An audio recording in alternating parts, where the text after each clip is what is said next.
Anthony Davis at LeBron James, yan ang ating pag-uusapan. Final seconds.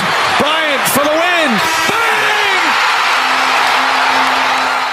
Anthony Davis nagbigay na ng matinding pahayag matapos nilang manalo laban sa Cleveland Cavaliers. Naayon pa kay Anthony Davis ay kontrolado daw nila ang kanilang sariling kapalaran.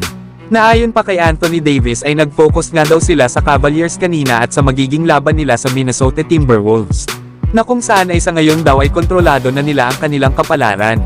At patuloy nga lang daw silang magsasalansan at bubuo at patuloy din na pagbubutihan pa ang kanilang paglalaro sa araw-araw. Dagdag pa ni Anthony Davis na isang laro nga daw sa isang pagkakataon. At pagkatapos daw ay makakabuo na daw sila mula doon.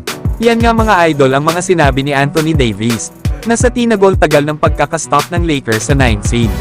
Ay sa wakas ay nasa 8 seed na sila matapos nga nilang matalo ang Cavaliers kanina. Nasa ngayon ay may record na silang 45 wins and 33 losses.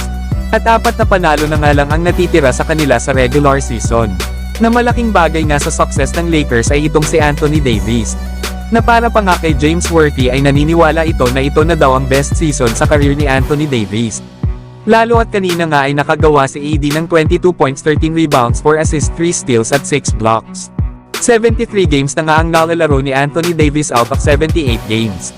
Isa nga ito sa mga best season niya simula noong 2017-2018 campaign sa New Orleans Pelicans. Isama na rin ang 2019-2020 season nang nanalo sila ng NBA title. Kaya naman ay naniniwala itong si James Worthy na kapag nawala na daw si LeBron sa Lakers, ay itong si Anthony Davis daw ang mag-e-step up sa kanilang kupunan. Samantalang LeBron James kamuntikan ng magtamo ng injury sa play na ito. Hinabol kasi ni LeBron si Darius Garland sa fast break. At dito ay tapal ang inabot niya kay LeBron James nang subukan niyang gumawa ng layup. Ang kaso ay bumagsak naman si LBJ sa isang cameraman at iniinda nga ni LeBron ang sakit sa kanyang likod.